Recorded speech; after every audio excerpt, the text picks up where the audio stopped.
Hi all, അസ്സലാമു അലൈക്കും. ഇന്ന് നമുക്ക് വളരെ പെട്ടെന്നും ടേസ്റ്റിയിലും തയ്യാറാക്കിയെടുക്കാൻ പറ്റുന്ന ഒരു സ്നാക്സ് റെസിപ്പി നോക്കിയാലോ. ഒരു പാൻ വെച്ച് ഫ്ലെയിം ഒന്ന് ഓൺ ചെയ്ത് ഒരു 3 ടേബിൾ സ്പൂണോളം ഓയിലൊന്ന് ഇതിലേക്കൊന്ന് ഒഴിച്ചു കൊടുക്കുക. ഓയിലൊന്ന് ചൂടായതിന് ശേഷം ഒരു മീഡിയം സൈസ് സവാള ചെറുതായിട്ട് കട്ട് ചെയ്തത് ഇതിലേക്കൊന്ന് ഇട്ട് കൊടുക്കുക.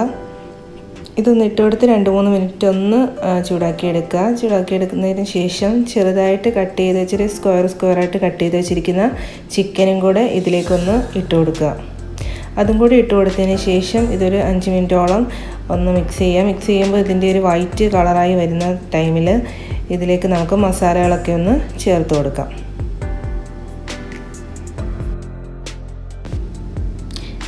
ചിക്കനെല്ലാം ഇപ്പോൾ ഒരു വൈറ്റ് കളറായി വന്നിട്ടുണ്ട്. ഇനി ഇതിലേക്ക് 1/2 ടീസ്പൂണ് ചെറിയ ജീരകത്തിൻ്റെ പൊടി ഒന്ന് ചേർത്ത് കൊടുക്കുക. അതിൻ്റെ കൂടെ തന്നെ ഇതിലേക്ക് 1/2 teaspoon chilli flakes, chicken Maggi cube ചേർത്ത് കൊടുക്കുന്നുണ്ട്, ഒരു പകുതി ഭാഗം. ഇനി ഇതിലേക്ക് 1/4 ടീസ്പൂണ് ഗരം മസാലയുടെ പൊടി ഒന്ന് ചേർത്ത് കൊടുക്കാം. ഇതിലേക്ക് ഇനി ജിഞ്ചർ ഗാർലിക് പൗഡറും കൂടി ഒന്ന് ചേർത്ത് കൊടുക്കുന്നുണ്ട്. ഇതും കൂടി ഇട്ട് കൊടുത്തതിന് ശേഷം ഇതിലേക്ക് ഒരു 2 ടേബിൾ സ്പൂണ് കെച്ചപ്പും കൂടി ഒന്ന് ചേർത്ത് കൊടുക്കുന്നുണ്ട്. ഇതിന് ശേഷം പാകത്തിനുള്ള ഉപ്പും കൂടി ഒന്ന് ഇട്ട് കൊടുക്കുക. എന്നിട്ട് ഇത് നന്നായിട്ടൊന്ന് മിക്സ് ചെയ്ത് കൊടുക്കുക. ഫ്ലെയിം കുറച്ചിട്ട് ഇത് ഓയിലിൽ നന്നായിട്ട് തന്നെ മിക്സ് ചെയ്തെടുക്കുക. ഒരു കളറിനൊരു വ്യത്യാസം ആവുന്നിടം വരെ നന്നായിട്ട് തന്നെ ഇത് മിക്സ് ചെയ്ത് കൊടുക്കുക. ഇപ്പോൾ തന്നെ ചിക്കൻ ഒരു പകുതി വേവോളം ആയിട്ടുണ്ട്, നമ്മളിങ്ങനെ മിക്സ് ചെയ്ത് കൊടുത്തുകൊണ്ടിരിക്കുന്ന ടൈം തന്നെ.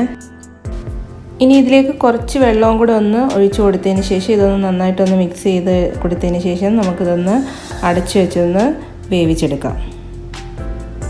ഫ്ലെയിം കുറച്ചിട്ടിട്ട് വേണം ഇതെല്ലാം ചെയ്തെടുക്കാൻ.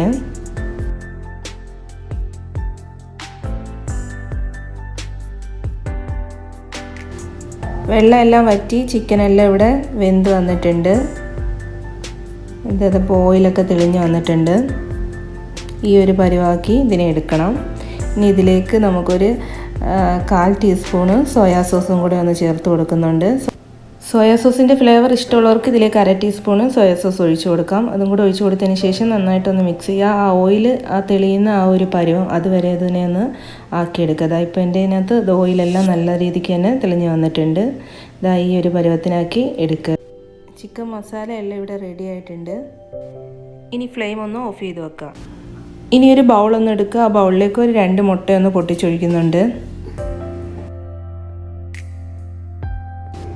ഇനി ഇതിലേക്ക് ഒരു 1/4 ടീസ്പൂണ് മസാലപ്പൊടി, 1/4 ടീസ്പൂണ് കുരുമുളക് പൊടി എരിവിനനുസരിച്ച് ഇട്ട് കൊടുക്കുക. ഇതിലേക്ക് ഇനി 1/4 ടീസ്പൂണ് ബേക്കിംഗ് സോഡ,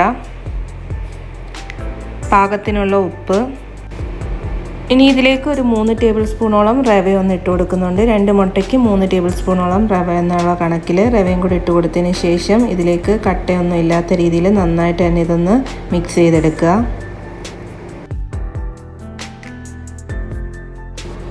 മുട്ടയുടെയും റവയുടെ ബാറ്റർ നന്നായിട്ട് തന്നെ ഇവിടെ മിക്സ് ചെയ്തെടുത്തിട്ടുണ്ട്. കട്ടയൊന്നും ഇല്ലാത്ത രീതിയിൽ നന്നായിട്ട് തന്നെ മിക്സ് ചെയ്തെടുത്തിട്ടുണ്ട്. ഇനി നമുക്ക് നേരത്തെ റെഡിയാക്കി വെച്ചിരിക്കുന്ന ചിക്കൻ്റെ മസാലയും കൂടെ ഇതിലോട്ടിട്ട് ഈ ബാറ്ററിൽ നന്നായിട്ട് തന്നെ ഒന്ന് മിക്സ് ചെയ്തെടുക്കുക.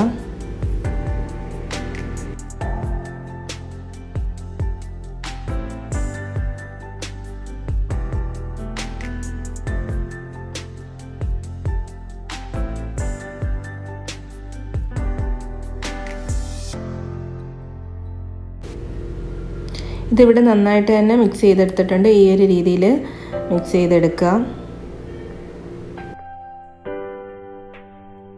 ഇനി ഈ റെഡിയാക്കി വെച്ചിരിക്കുന്ന മിക്സ് ഇതുപോലൊരു ഫോയിലിംഗ് പ്ലേറ്റിൽ ഒന്ന് മാറ്റുന്നുണ്ട്. ഈ ഫോയിലിംഗ് പ്ലേറ്റ് ഇല്ല എങ്കിൽ നമ്മൾ കേക്കൊക്കെ ബേക്ക് ചെയ്യുന്ന പ്ലേറ്റിൽ എണ്ണ ഒന്ന് തൂത്ത് കൊടുത്തതിന് ശേഷം അതിൽ ബേക്ക് ചെയ്തെടുക്കാവുന്നതാണ്.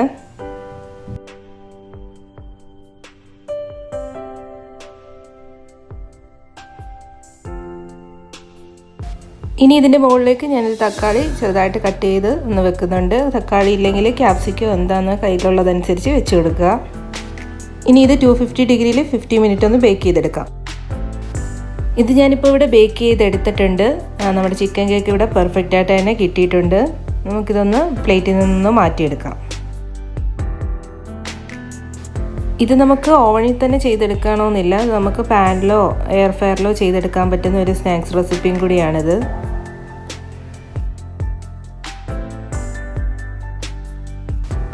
ഇനി ഇത് നമുക്കിവിടെ ഒന്ന് കട്ട് ചെയ്ത് നോക്കാം. കട്ട് ചെയ്യുമ്പോൾ തന്നെ അറിയാം നല്ല സോഫ്റ്റും നല്ല പെർഫെക്റ്റുമായിട്ട് തന്നെ നമുക്കിത് കിട്ടിയിട്ടുണ്ട് ചിക്കൻ കേക്ക്. അപ്പോൾ ഇതെല്ലാവരും ഇതൊന്ന് ട്രൈ ചെയ്ത് നോക്കുക. നമുക്ക് പെട്ടെന്ന് തന്നെ ചെയ്തെടുക്കാൻ പറ്റുന്ന നല്ല ടേസ്റ്റിയിലും നല്ല സിമ്പിളുമായിട്ട് ചെയ്തെടുക്കാൻ പറ്റുന്ന ഒരു പുതുമയിലുള്ളൊരു നല്ലൊരു റെസിപ്പിയാണിത്. കുട്ടികൾക്കും മുതിർന്നവർക്കും ഒരേപോലെ ഇഷ്ടപ്പെടുന്ന ഒരു ഈവനിങ് സ്നാക്സ് റെസിപ്പിയാണ്. അപ്പോൾ എല്ലാവരും ഇതൊന്ന് ട്രൈ ചെയ്ത് നോക്കുക. ട്രൈ ചെയ്ത് നോക്കിയിട്ട് ഫീഡ്ബാക്കൊക്കെ ഒന്ന് അറിയിക്കുക. ആരെങ്കിലും പുതിയതായിട്ട് എൻ്റെ ഈ ചാനൽ കാണുന്നുണ്ടെങ്കിൽ പ്ലീസ് ഒന്ന് സബ്സ്ക്രൈബ് ചെയ്യുക. ആ ബെല്ലൈക്കൺ കൂടി ഒന്ന് എനേബിൾ ചെയ്ത് വെക്കുക. Thanks for watching.